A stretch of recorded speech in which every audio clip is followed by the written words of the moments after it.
these your sisters? No. But just friends? Very Other good people friends. looking at the doll. So they're right and you're wrong. They just glommed down to me. They just glom onto you. I have people like that. Tom here, who loves Oka, he just gloms onto me.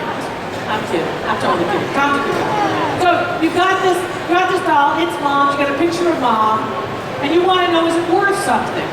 Do Yes. you really care? Not really. Most people don't care. But It if was you- mom's. Isn't it, it's an Effanbee doll? It's an Effanbee doll. E-F-F-A-N-B-E-E. An Effanbee doll. Effanbee. Like- Of which there's a series of them, evidently. Well, there it's a maker. You know, it's like Mattel made Barbie, F&B made Patty Ann dolls. Okay, so that's important. It is important. Okay. You know, like a Madame Alexander doll, right?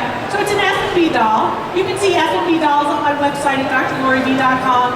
I have one from the 1940s. He's a little soldier, and that's pictured on the site, for example. All right, this dates to about 1925.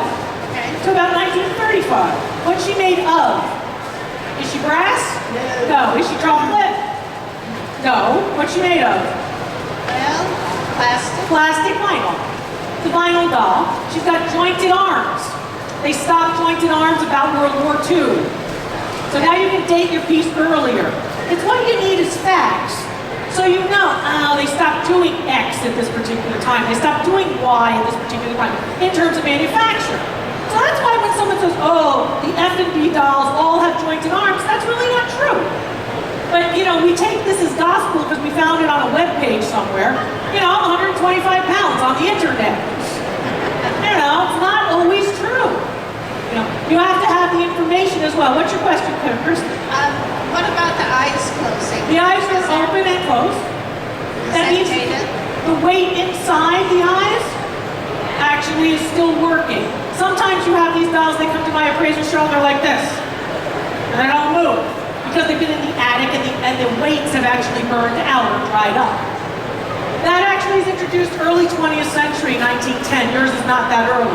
F&B dolls like this are later. The matter, the actual vinyl material will tell you more about date. Okay. Value on it, about $75.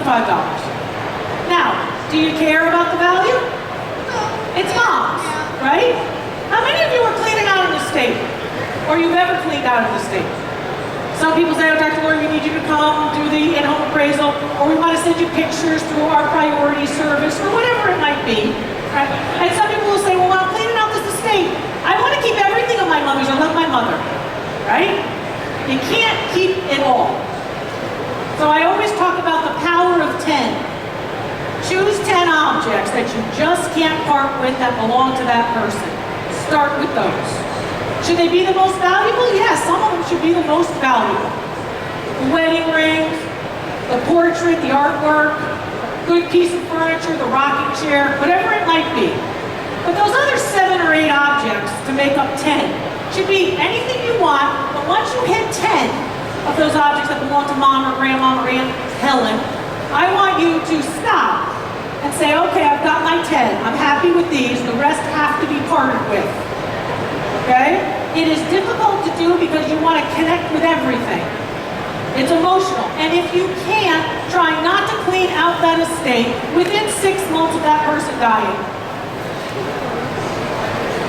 The realtor is there, you gotta sell the house, you gotta sell the house, you gotta sell the house. They have to be quieted, right? The family is there, you know, your brother who's done nothing to help ever, wants you to do all this work, right? But nothing to help.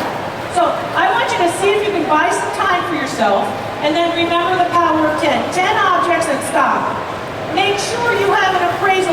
Buy an appraiser who doesn't want to buy your objects from you or sell them for you. If they have a dog in the hunt, they're not going to tell you the true value of anything. They're going to walk in and they're going to use you as a victim. Oh my gosh, does it happen? It happens a lot. It's a difficult time to make difficult decisions. Thanks, Kristen.